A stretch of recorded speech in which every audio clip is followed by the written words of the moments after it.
Hey guys, welcome to the brand new series of I'm Not a Player, I'm a Gamer podcast. I'm delighted to be back. You would have saw from the original video. I apologize for having my year away. Training to become a teacher apparently was much more difficult and time consuming than I thought. So, apologies for that, guys. But we are back, and I thought, why don't we start with someone who's got a lot of expertise, someone who's, I don't know, just a lifetime achievement winner, Hall of Fame, all that bit, just the MTV and everything else. I thought, who can we call on? So I've got the honor, I'll say, of having a Fatality join us. How you doing? Good. How you doing, man? Thanks for having me. No, I appreciate you coming on. With a lot of these situations, we have major time differences. So having people on from Vegas stateside with some from the UK, I know sometimes time can be a bit of an issue. So I really appreciate it. For people who are listening, who listen, if you're into gaming, especially competitive gaming, you should have an idea what the name Fatality means. But for people who might be new to it, they might, I'll dare say, they know the newer generation of gaming. Just as a sort of brief sort of introduction, like who is Fatality? What have you brought to this wonderful industry? Yeah, so I'm known as a pioneer of esports. I was first uh, international superstar in esports. So I traveled around the world, basically showing the world you can make a living playing video games. I was a big fan of Quake in the early days. This is like kind of like the first FPS first-person shooter game that came out in the mid 90s. I was a big fan of it. Obviously, I watched a player named Thresh win a Ferrari when I was a teenager, and I was just really like intrigued by oh, you can make money playing video games or you can win a Ferrari, so I think watching some of the early days of the esports in the 90s, I also partaked in it, like in the sense like I was playing tournaments all around the Midwest for about 3 years. But then one day I kind of woke up, I was like, I think I can make a full-time living from playing video games. I can train like a professional, train 8 hours a day, and I can make a full-time living from this. And actually, Thresh gave me a little shout out. Thresh is he actually has one of these Guinness World Records for the as a first professional gamer, and so I was a big fan of Thresh when I was a kid. But he said some really nice things. Like if there was a first true professional gamer, he would say it was me, and I thought that was really cool of him. But we both lived our own paths, and he obviously went off to do some serial entrepreneur work and was amazing. But yeah, I was a guy who basically went around the world barnstorming everywhere I could possibly go, showing that you can make a living playing video games. And I was the highest earner in esports for about 11 years. So I won 12 world championships in 5 different games. And my discipline is mostly 1v1 deathmatch. And I have one championship in team play and 4-on-4. But that's kind of my intro to gaming.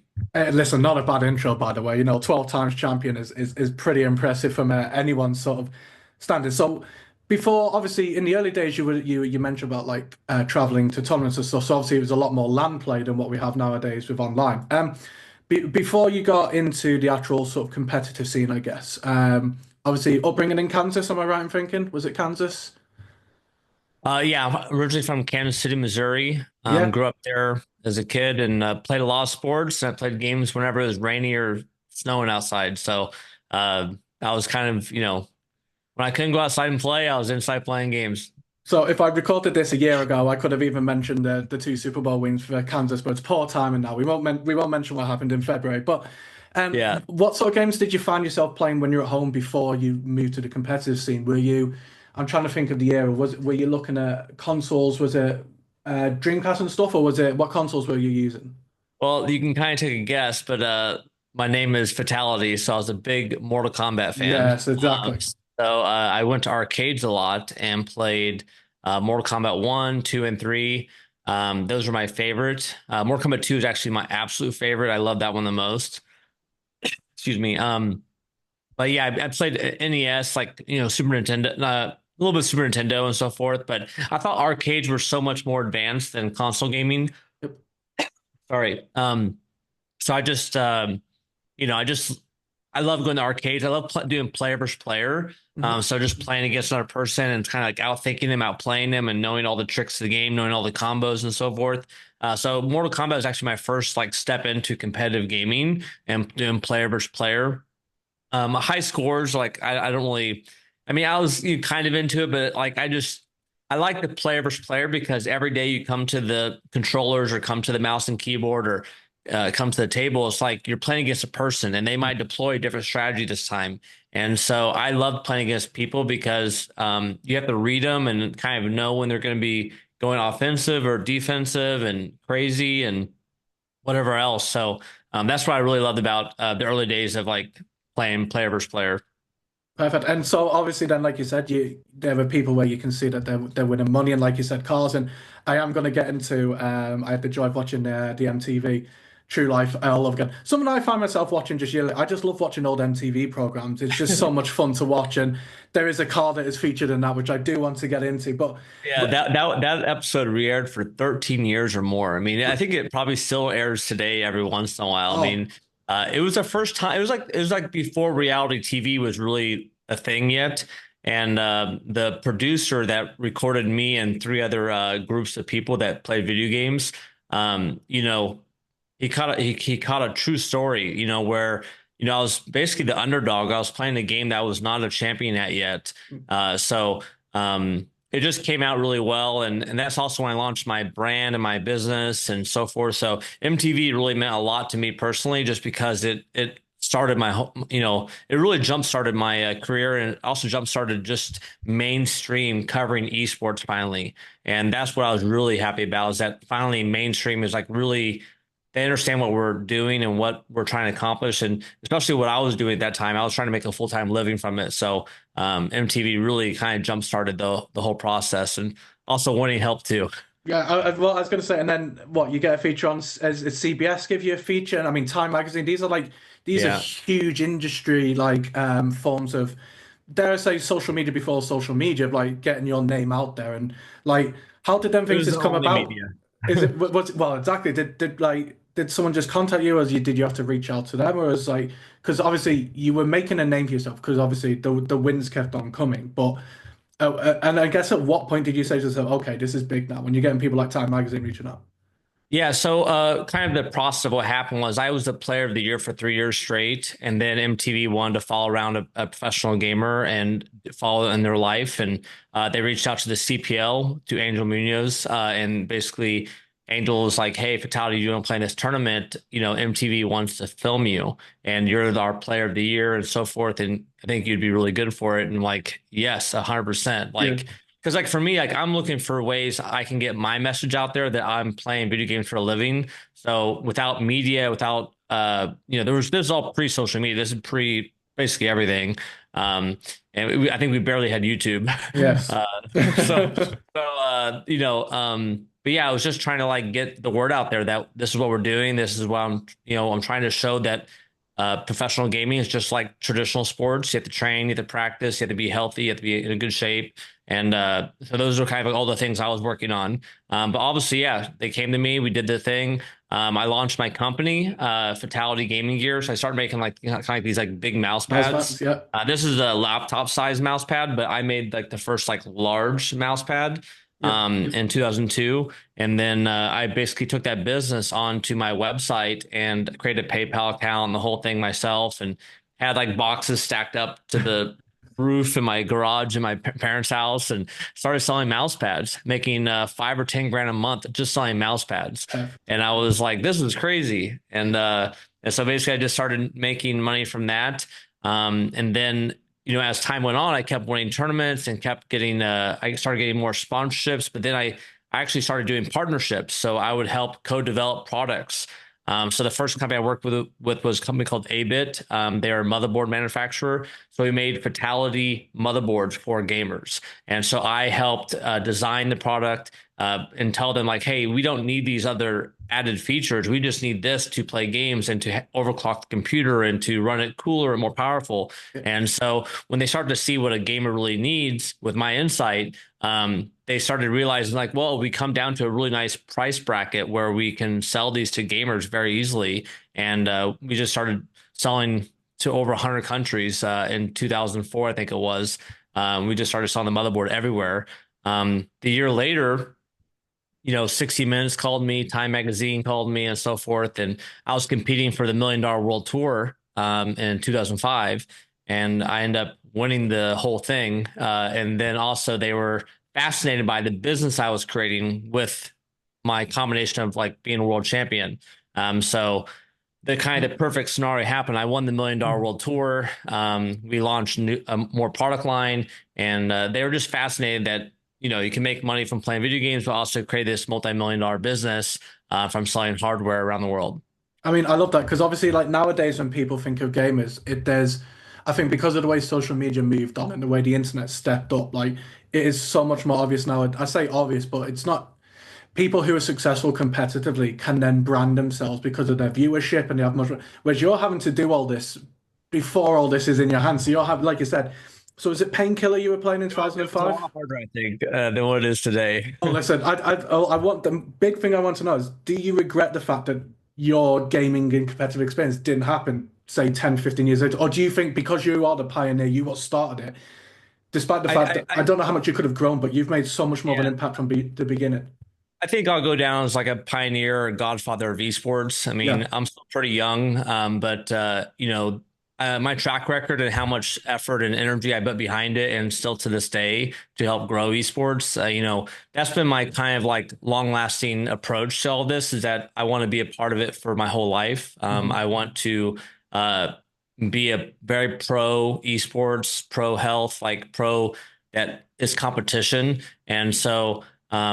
I've been very authentic in my path to becoming a pro and becoming a champion, and doing the whole process and really creating the blueprint for how to brand yourself, how to in gaming and all that jazz. But like that's something I've been very passionate about, and I just love the winning. Like that was like kind of like the big thing. But I love Yeah. practicing. I love traveling around the world, meeting different people from. I've been to every continent besides Antarctica to play video games, Nice. and so getting a chance to live this life. And now today it's just like it's almost normal, but it's definitely more known than it was in the past. And I definitely would take that over. It would be nice to like, hey, I made hundreds of millions of dollars like through social media and all Yeah. that stuff. But I think being you know the pioneer of it all and being at the very forefront, it allows me to have a legacy that will last way longer than probably my lifespan. And so that's something I'm really appreciative about. And I kind of knew that going in, and I try, my goal was always to keep going, and so forth. But you look at these influencers today; they are very energetic and high energy, and Yeah. it's a different game now. It's not about being the best so much anymore. I mean, the influencers are just like very entertaining and fun to watch, and I actually I enjoy watching them too because they're kind of funny. Hmm. But in the pro scene, you see the best players still get paid. I mean, Yeah. you get contracts, you get deals if you're the best. Yep. But climbing to that top of that mountain is definitely a long way there. And especially since games are so much team based now, it's not about just one person anymore. It's about True. finding like, five guys are also just completely insane in the game and have a complete understanding to, you know what their teammates are doing without even speaking to them almost. I mean, Yeah. that's kind of the teamwork that you want in a good, well team. Yeah, I love the sort of OG style of it, where it is, it's like everyone that's doing what they're doing now needs to appreciate where it came from, and especially like, I love that you mentioned the grind part of it because it's either on the MTV or I've read it elsewhere where you mentioned about the athlete side of you. Yes, it's being competitive, but it's waking up and still working out, still getting your exercise in. Like it because there was such a well, there still is, but there is that stigma around gaming that it's fat people that sit in their house all day for 12 hours straight and they do nothing. Whereas you were very much like, no, no, no. I've not only won 12 major championships, but I'm also staying healthy. I'm doing everything right. Like I think I saw that you golfed a lot when you were younger. Like oh Yeah, well, so I played a lot of sports, obviously, right? But like I was team captain my tennis team in high school and ran cross country and all that stuff. But like during my professional career, I didn't have a whole lot of time to go do like golf or Yeah, go yeah. out and spend 2 or 3 hours doing whatever exercise. Like I had to be very disciplined on like my time. Mhm. And so the only way I felt I could get the right amount of like workout in the least amount of time, but like get it done was like I just ran 2 miles every day. I ran 2 miles every day. I would take like one day off a week, maybe one day off every 2 weeks. I ran pretty much basically every day. And whenever I traveled to a different country, I would, I'd go to my hotel room, throw on my shoes. I'd go run for, I would have an MP3 player. I would like listen to 3 songs and just run that direction. And then I would come back with 3 other songs on the way back. And Nice. that was how I learned the territory and all that stuff. But, I felt, I just, even in like when I was in high school, I realized like, man, like when I come home from cross country or tennis, like, man, I'm a lot better at the game now. Like, oh my God, I'm like faster.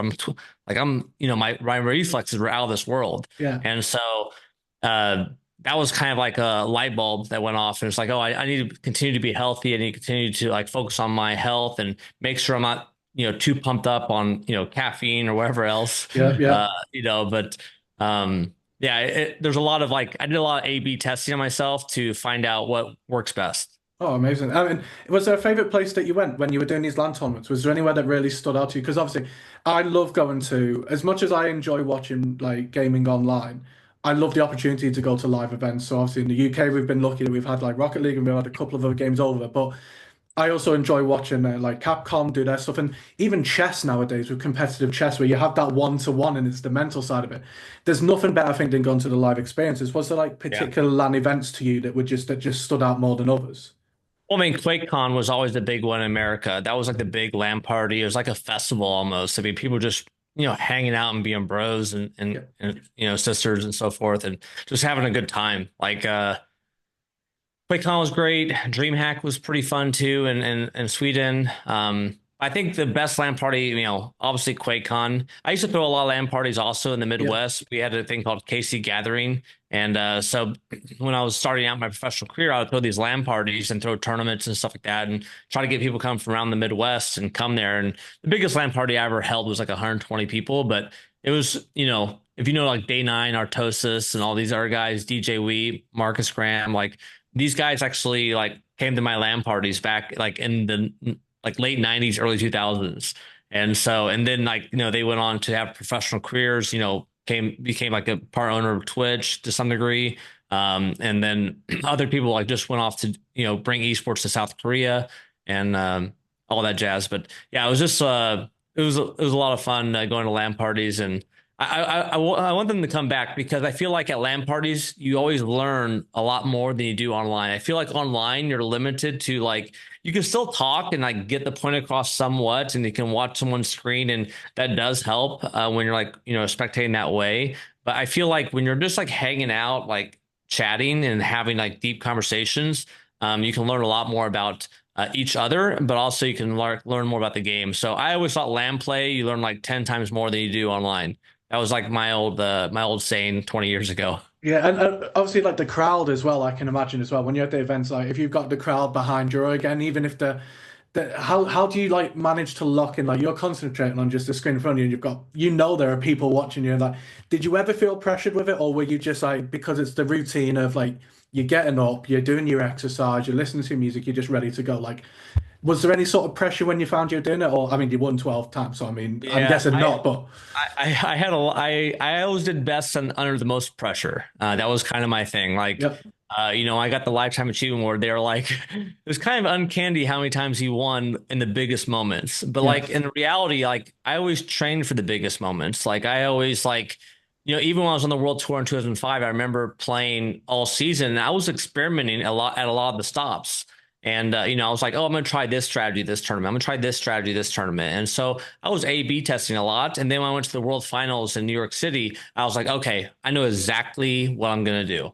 I knew everything that I was gonna do at every moment. Like it was very hard to get me off what I was trying to accomplish. And I just knew what I had to do at all times. Like it yeah, wasn't like a guessing game. Some people, I think, like when they go to tournaments, they think they should change their strategy or yeah, change like a sensitivity or do something, right? I think that's not the way to go about it. Is like what you did in training and practice, all the work has been done. Now it's about to go execute it and see how it works in real action.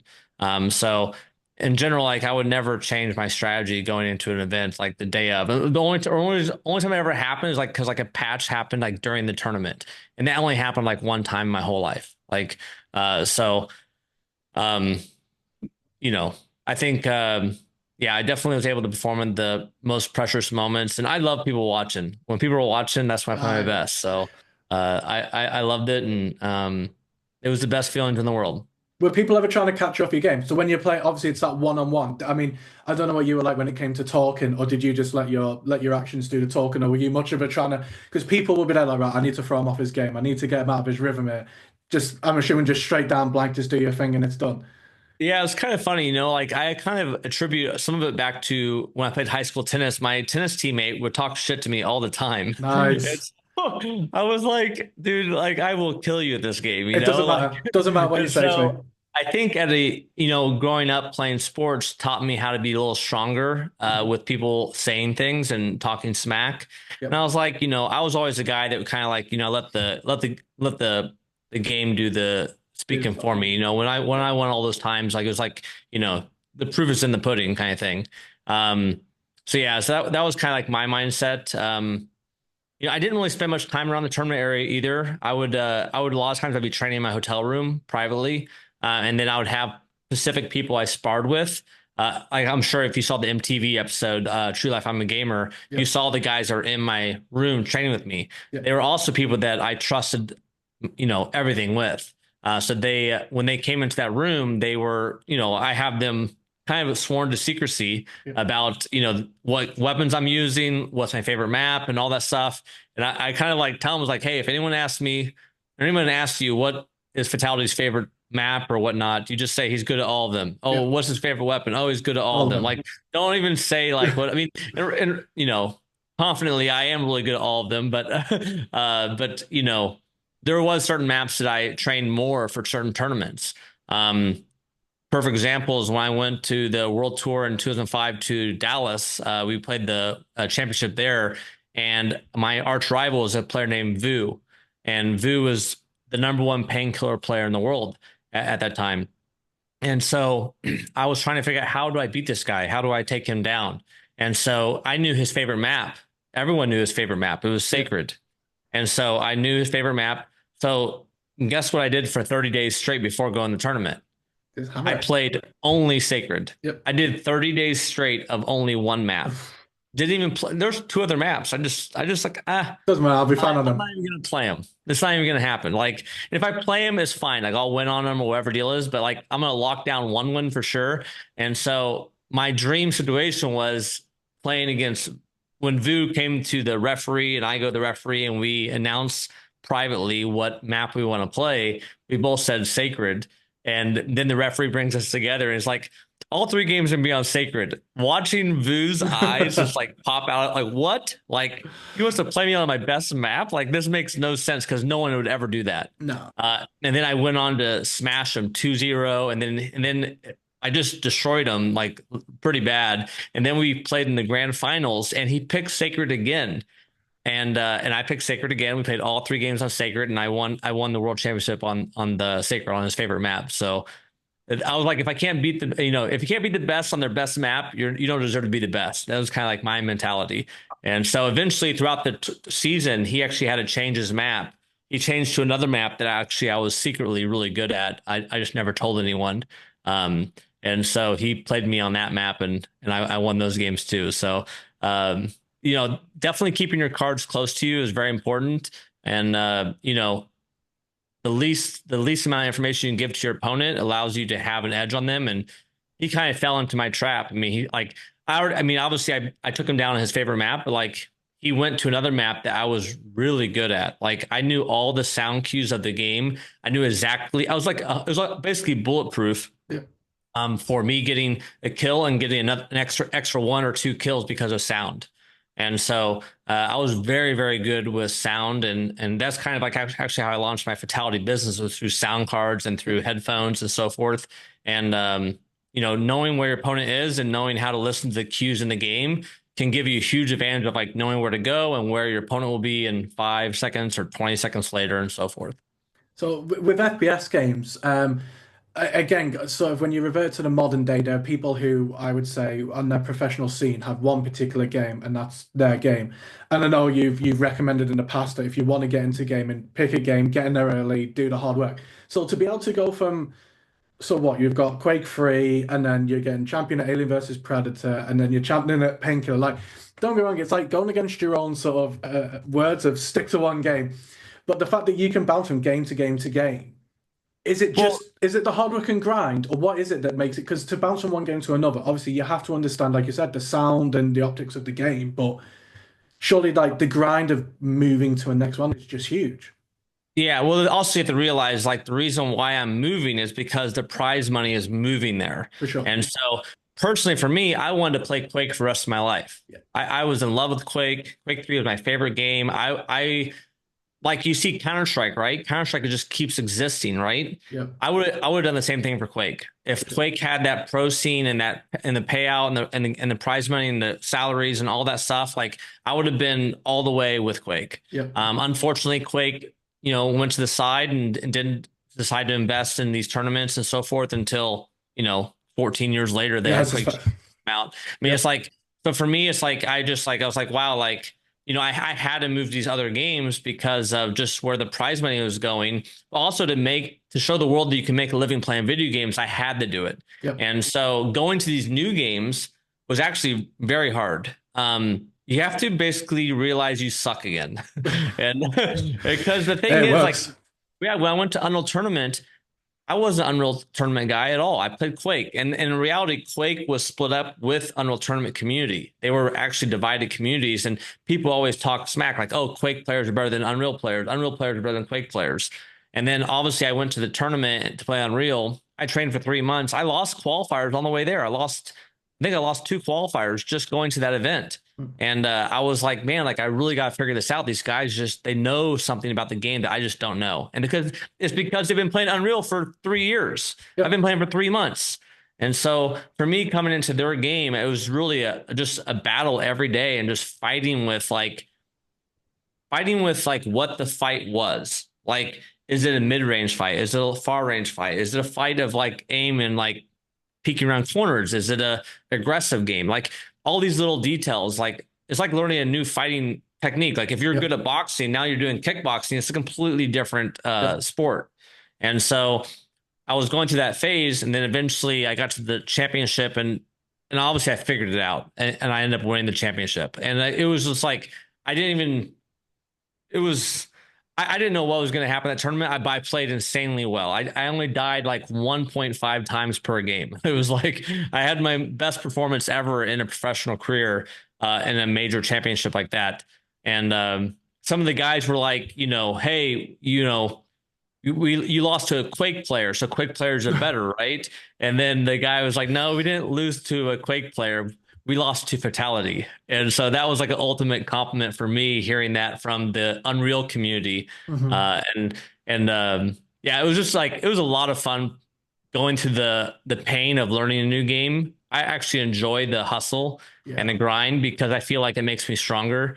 And so whenever I switch to a new game, I always pull back like from my memory log, like, oh, that weapon was in this year and on this game, and then oh, this weapon was from this game from that year, and then you start to figure out. I remember how that worked, and so you build up all this knowledge of like how these weapons work and how accurate they are or how much damage they do or whatnot. And it's a fun grind. But yeah, I was really shocked that more gamers didn't do it, to tell you the truth. Hmm. Because there was like some really good Quake players. And I was like, how are you guys not playing Painkiller? Painkiller is literally Quake 1. Yeah. It is literally Quake. I mean, it's like you run around with a rocket launcher and shoot people with a rocket launcher. This is like it's a super fast game and everything. And so I was just shocked that people weren't doing it. But I think it's that hurdle of like knowing that you suck again, like you're bad at the game. Do you think it's And is it an ego thing, or is it do you think it's the effort required? Like it is like that. This is it's my game, and I can't accept that I'm not good at another game it's competitively. both. It's your ego gets in the way. You think because like you're like, oh, I was the best in the world at this game, or I was like on top of, I don't want to go through the pain of learning a new game. And so I think ego gets in the way. I think hard work gets in the way. and you just have to have that passion to go for it. I mean, there's very few people that were switching over from game to game, Mm. and the guys that stuck to their game, I mean, eventually their game died. And Yep. then they had to go get a real job and and Well, it was esports in the early days, if you didn't win, you were done. yep. It was very brutal. And even for me, like even winning all the tournaments I won, I saw opportunities where I was like, man, like maybe I should go back to school. Maybe I should do this. Maybe I should do that. And then like, but I was like, I just kept winning, and I was like, oh, I'm doing these business deals. I'm doing this, like, and everything kept just piling up. And I was like, well, I'm on the journey, Yeah. and I'm gonna keep doing this. I'm having a blast doing it, and I ended up winning that $1 million world tour. That helped a lot. Yeah, yeah, I And can imagine. Yep. then obviously launched my brand and business into over 100 countries around the world. So it was just like, it was definitely like a lot of hard work that finally paid off. I think it was like people say like, you got to do it for 10 years before you have an overnight sensation. And I was like, Yeah. it was like, I was at the 10-year mark. Yeah. I started in 96 playing, I started before that, but like 96, I started playing Quake 1. Then 2006, I had my best year ever in business, so it's like, but it took a long time to get there. For sure. And then nowadays, do you still play for? So the main question I always have for people that used to or play competitively and now stopped, and do you find it difficult to play games now in a quote unquote non-competitive stage? So like I know people that like they done sports and then they fell out of love with that sport because they weren't doing competitive anymore. So do you have the same for gaming? Like do you play much now? And when you do you can you enjoy it? Can you socially play, or is it still like locked in? I'm gonna smash it. It doesn't matter what we're doing. I'm beating you, and that's it. Yeah, I mean, I definitely want to win. I want to play with people that are competent and like and play well. I would say it's really hard for me to find like very talented players to play with. Like, because like all my circle of friends are all they're all living real. They're down their other path of life. Yeah. And so they have very limited time to dedicate to any game. Hmm. I still play a lot because I'm passionate about esports and gaming, and this is my life. I built a career around, and I built my life around playing games, and so I'm always just constantly enjoy playing. And I like, do I play socially? Not really. Like, I mean, like I want to win. Like that's just like who I am. I just want to compete, and I want to play with good people, and I want to be the best version I can possibly be in that at that moment. Um, it is a lot of work, and it definitely like wears on you Yeah. to like learn a new game. But when like Fortnite came out and like all the building things were going on, I was like, Yeah. I gotta learn this. Yeah. So I spent 30 days, like 8 hours a day, just learning how to build, learning how to do my 90s, learning how to edit walls, learning how to create like all these like little tricks to the mouse. Hmm. And so for me, it's like I like learning those new fighting styles or those new mechanics. I think it brings a lot of like interesting life to games. And I'm over the building thing. So Oh, I'm a no build player, by the way. yeah, I'm pure over it. build is more fun now. But like, I went down the rabbit hole. I wanted to learn and see what they were doing there. Yeah. People did it for 2+ years, and they were freaking, watching them do it was like watching someone play the piano. I mean, Yeah. they were just like, it was remarkable just watching it, right? And I had a good time. I had a good time with it, and I played PUBG a lot. I'm not sure if you Yeah. Yeah. know Yep. my PUBG, but PUBG came out in like 2016, 2017, and Yep. and I played it for about 45 days straight, Yeah. doing my old. I was like, guys, I'm gonna live stream me playing PUBG. I'm gonna do the game. I'm gonna do it like I did like a professional gaming and all that stuff. And I actually got number 1 in North America Yeah. for solos. And Awesome. so that was like a really fun grind for me to kind of like show people like, hey, this is my process, this is how I do it. And then people were like, well, you did it again. Do it again. Just do it whenever you want. I think it's the fact that you can be classed as an OG and a pioneer, but then you're also going. It's 10 years later. I can still beat you. It doesn't like time doesn't change. It's still the same. Do you watch anyone? Do you do any of the? So do you watch competitive sports, or do you go to any LAN tournaments these days? Or because I found that I've almost took a step back from the gaming side of it, and I now, like you said, with the Twitch and everything else of the streams, that sometimes it's so engaging that I can watch a Call of Duty or something stream for hours on end and not even think about picking up a controller now. Yeah, I mean, I definitely watch people like on stream and so forth and watch some tournaments here and there. I wouldn't say I'm like a fanatical, like, me being like a personal, like, I don't know how to say it, but like I'm more of a player. Like I like playing the game. I like entertaining people with my play and so forth. So it's like I like working on my game. I think for other people that play games, I like helping them like answer their questions. Yeah. So like a young kid might say, "Hey, like how do I hold the mouse?" Or like these are the problems I'm having and like how do I overcome this and so forth. So I have more fun like talking to the youth or to people that are really engaged or like playing professionally and they want like, "Hey, what am I doing wrong here? What is happening here?" Yeah. And so I had one Quake Pro League player come to me and he was just asking me, it's like, "Hey, I'm doing everything. I'm training this many hours and so forth." And I was like, well, you're technically not training enough. Hmm. Just to kind of like, Bet I'm they very loved hearing blunt that, by on. the way. You got to train a little more. You need to have more people to train with. And then I was like, you should work on. I told him like you should work on this one thing, and the one thing was like you should work on getting the first kill. Like when you play this arch rival of yours, who gets the first kill every time? It's like, oh, he gets the first kill every time. It's like, well, I would work on getting the first kill. Yep. Like I would set a frag limit to one and like literally just one kill, reset the game, one kill, reset the game, and just get good at getting the first kill. Because when you get the first kill in the game, that was like my mentality is get the first kill. And then from there, you put a lot of pressure on your opponent. Yep. And then he starts to like expand on his like comfort zone. And then once you get inside his head and you're like kind of playing around with it a little bit, like in the Yep. game, you can break down. And then eventually you're up 9-0 or Yeah. whatever the deal is. And then the game's already over.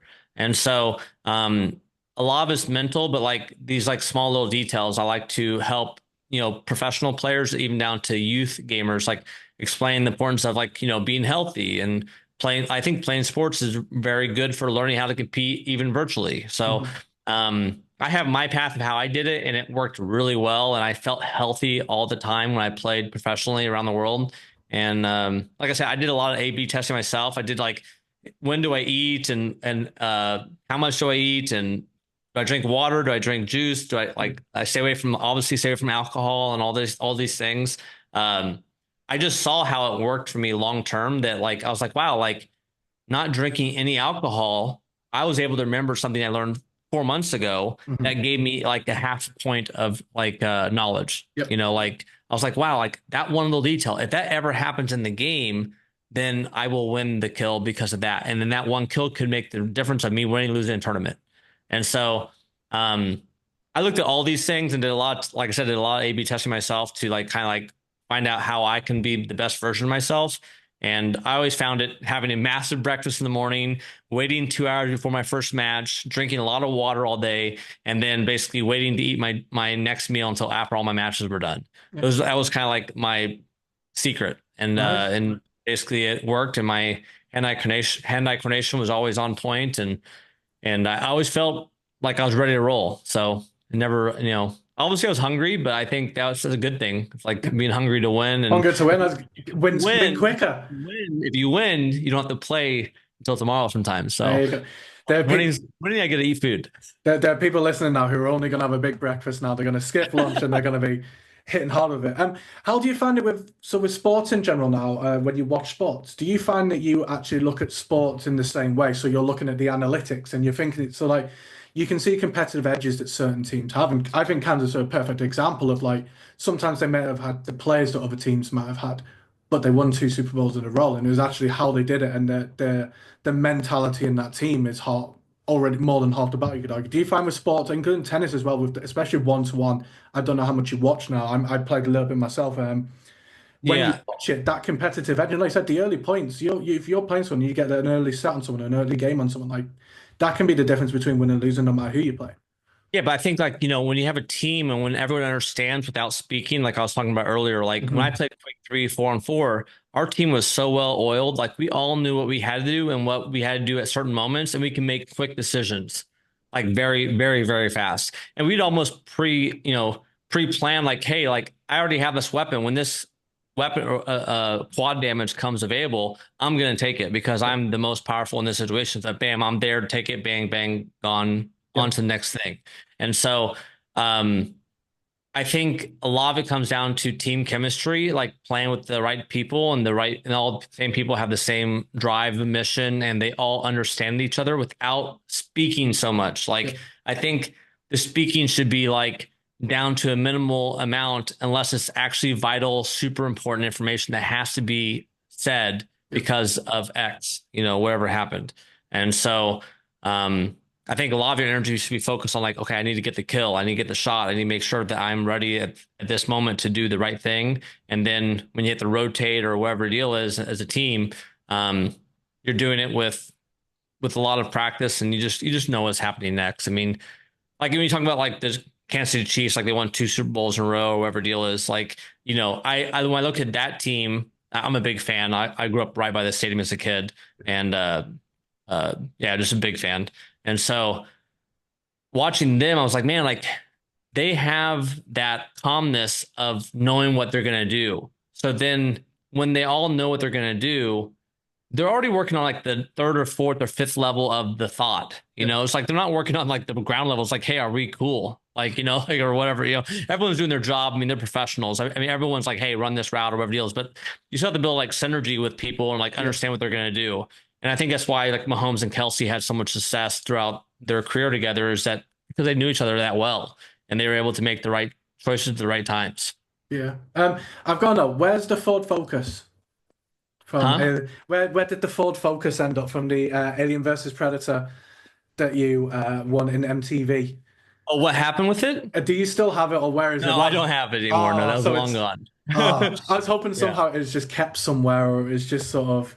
Was that like No. so? Obviously, you mentioned about how you saw people winning Ferraris. What was it like winning a Ford? Was it still like I've won a car? This is unbelievable. Yeah, I actually won 2 vehicles. I won a Ford Focus it was a custom like 30 something thousand-dollar Ford Focus. And then I also won a Suzuki Hayabusa 1300cc motorcycle bike. Nice. And that was like 13 grand or so. But yeah, I won both of them playing video games. And but yeah, definitely got rid of both of them. That like the the Ford Focus wasn't really for me. It was No. definitely fun when I was like 21. Yeah, I was just about to say MTV. It looked great. It looks like this is perfect for MTV. But then as you get a bit Yeah, older, yeah. It was definitely like around like the Fast and Furious time yep. frame too. So it was like really cool to have a car like that. Hmm. Because no one was doing that with cars really back then. No. And then the Hayabusa I won, I was like, I don't want to die yet. So I was like, I'll just get rid of this motorcycle bike. I got rid of them much later, probably I had them both probably for like 10 years or longer. But I didn't drive a lot. I was constantly traveling around the world. So I think even after like over a decade, I only had like 30,000 miles on the Oh Ford wow, really? Focus. And so I was just like constantly, I mean, 9 months out of the year, I'm traveling for tournaments or events or conventions or trade shows or, just everything. Like there's no time to drive. No. When you retired in 2006, and obviously you were still doing your business side of it, which Yeah. first of all, I love the fact that you went, right, I've built something here. How do I continue to grow and continue to use the name of Fatality? How did you find the first couple of years, like coming away from competitive gaming? Like, did you find obviously you had that routine, which I'm sure part of it was the grind of gaming constantly. Did Yeah. you continue to do that when you retired, or was it like hard stop and change to a completely different business central like routine? Well, I ended up taking a job at DirecTV for Yeah. Fox, and we were bringing esports to mainstream television for 2 years. We only did 2 years, and so I worked really hard on it. I treat it just like I was playing a video game. I want to be the best version of Yep. myself. I want to commentate the best. I want to interview everyone. I would have this massive piece of paper with like every pro, every con of every player, I'd have all the backstories. I had so much information, and people would share a lot of information with me just because they know I come from the world. Yep. Like they're more readily able to share information with me because of my background and history. It's like this guy lived in the battlefield too. He lived in the battle. He's like one of the pioneers of this whole industry. So people will share more with me in general. I actually commentated recently for a Doom tournament here at HyperX Arena, Yep. just like last month, and same thing. Just talked to all the players, and man, they just pour out the information. I learned all kinds of information that just no one knows. And then I say it on air and commentating. They're like, whoa, I didn't know that. I didn't know that. And like, yeah, it's like, you talk to these guys and you get a lot more out of them sometimes. And I enjoy commentating, and I enjoy like talking to players. And I think for me, for my future, like I want to find more ways to make that more of a consistent thing. Yep. I've been doing it my whole life, promoting esports in the most positive light as possible. and pushing for youth esports and pushing always like the good narrative and so forth. And right now I've been on the little bit of the venture, like trying to find out like how can I make this a more normal thing that will happen on a regular basis. Which I love. And you mentioned obviously like the pioneering stuff. You then get represented. What 2018? You're getting into the ESL Hall of Fame, and 2020. I was even there for the lifetime achievement, obviously during COVID, but I was doing all the work for the Esports Awards. And how did it feel to be recognized? It's one thing to be recognized by your peers, but then knowing that you're also getting recognized by people who watch and have seen thousands of people in the competitive scene. What was that like for you to get those sort of recognition?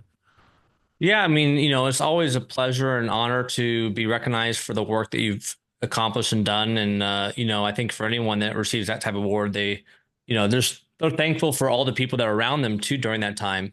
And I think it's not just one of me that helped create esports to where it is today. It was a big effort between a lot of people, from sponsors to league owners to managers to obviously the players that competed and so on and so on. So being a part of that and obviously taking a lot of the limelight by winning the tournaments.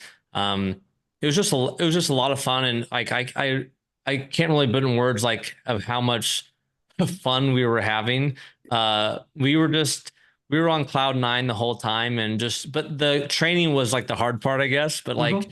the going to all these countries and getting to spend time around the world with everyone and building friendships where I still have today from the guys I competed with. I mean, it's just so much fun to always kind of shoot back on the days that we competed during that era. And Yeah. you know but yeah, it's arena deathmatch games were definitely special, and it was a very high skill gaming experience. I don't know if we see it much anymore these days, but we don't see a duel or a 1v1 deathmatch game anymore, and it's just kind of unfortunate because I would really like to see that. I think it's the best form of like mano a mano, like player Yeah. versus player. And I think, we need arena deathmatch to make a comeback. I think it's too pure of a form to find out who's the best.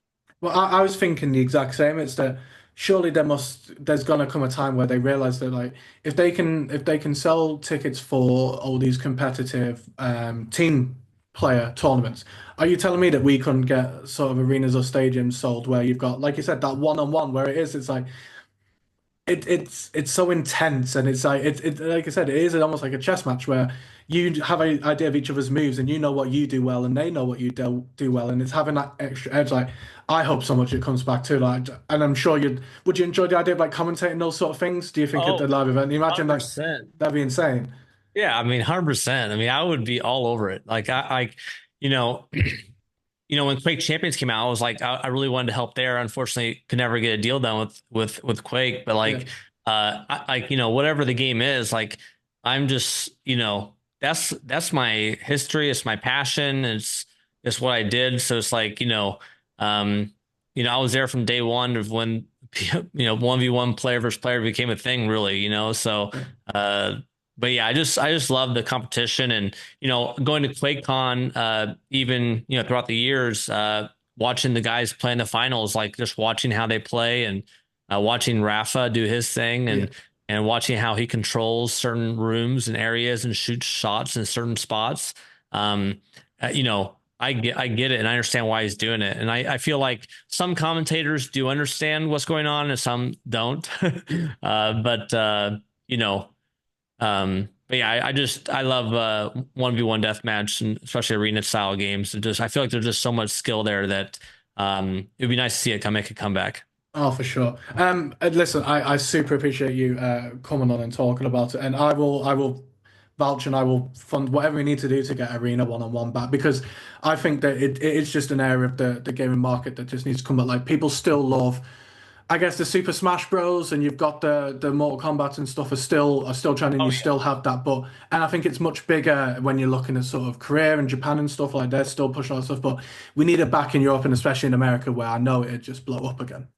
Yeah, I mean the fighting gaming community is huge, I mean, Yeah. and it's also an easy game to play. And like you have to look at like, fighting games are easy to play. You just need two sticks or two, one cabinet or whatever the deal is, and you spar it off, I think in, 1v1 deathmatch, you definitely need two full rigs. You need Yep. it's a mouse and keyboard. You need all the like, you need the right equipment. Yeah. And so, but yeah, I mean, it's the same stuff they're playing League of Legends on or Overwatch on. It's just, you only need two of them. Yeah, for sure. And you can use the You Fatality mouse just mount. need the games. But so for anyone who wants to, so I was going to say see you do your thing. Obviously, you're still doing stuff now. The Fatality brand is still great. Like I can tell you that you can see MTV True Life on YouTube. I can confirm that there's the 13-minute Fatality part and there's the full 40-minute everyone, which I strongly recommend people watching. But for anyone else, like where can they reach out and see your content? What's the best way of sort of getting full Fatality? Yeah, I mean, obviously Fatality, you can find me on fatality.com, but obviously on X, on Twitch, on YouTube, on Fatality TV. But yeah, basically I'm on all the networks, whatnot. You can find me on there, and I'm working on releasing some of these products here soon with laptop size mouse pads size to all the way to desktop size. So I'm working on doing that and creating kind of all the necessities that gamers I think they need to Hmm. play games comfortably and also very well, so they can train properly and not not hurt their wrist too much from grinding away and shooting flick shots and everything else. But yeah, that's what I've been doing right now, and I'm really excited about the future of esports, and we'll see what happens here in the next year. Oh, for sure. And listen, speaking of someone that needs a new mouse mat, I will be definitely looking out for them because I keep on using the same Logitech ones. And you're right, they get worn down with all the gaming. They just get worn down. I just need someone that's going to keep me from I, having I to use used this to and I do used to I used to change out my mouse pad every 3 to 4 months. That three was to like four months. my No way. yeah. Yeah, that was Wow. like because I don't know, just the glide of a new one always felt so good, and but I was like very picky about the cloth and the fabric and so forth, and that's what I've been working on now. It's like more like how much sponge do you have, how much how fast it is, and so forth. But I've always been a big cloth guy, just because I feel like it's more comfortable, and Yep. if you get like a kind of like if I play a lot, I'll have like a little red wear here after a while. But that's if you're playing 8 hours a day for 10 years. It's I gonna was happen. going to say that's going to happen definitely over 10 years. Like getting a callus and playing golf or any other sport. I just about to say, speaking out for golfers and people who lift weights, they'll completely get what you're on about with the Yeah. repetitive strain and stuff. So awesome. Right. Well, yeah, super appreciate it. Everyone that listened in, like I said, you've got to reach out, you've got to look, even if you just want to like educate yourself on what it was like a little bit earlier on in the sort of the gaming scene, there's 12 different forms of championship finals that I'm sure you can catch. And they're well with like Yeah. just seeing the one-to-one land. When I was going back watching it, I just missed it so much, just seeing just the crowd's reaction directly to it. You just don't get it online these days. Yeah, it was a special time, and I talked to so many people, and they loved that era of esports and gaming, and they miss it a lot. And hopefully, we can find a way to recurate some of that excitement and so forth. But there's still a lot of cool things going on right now, and people are making a lot of money playing esports and competitive gaming with in the games we're playing currently right now, and look forward to that. But if you'd like to join my guild, I have a guild, just discord.gg/fatality. Love that. I have over 1,000 members in there already. And basically, we do community nights on every Monday, and we basically just try to find fun games to play. And obviously, I'm trying to win. So Oh, if listen, you'd if like you to want to win, lose, hop in sometime. perfect. I absolutely love that. And for people listening, next couple of episodes are getting recorded this week, so we've got much more coming up as well. So, yeah, again, super appreciate it, Fatality, for coming on, and for everyone else listening, be ready to tune in for the next couple of weeks because we've got lots more coming up. So yeah, until then, just keep gaming, guys. And as Peter was saying, esports is looking great at the moment. There's still plenty going on. So find your game out there, whether it's one-to-one or team gaming. There's lots out there at the moment. So yeah, just look out for it. And there's lots to find.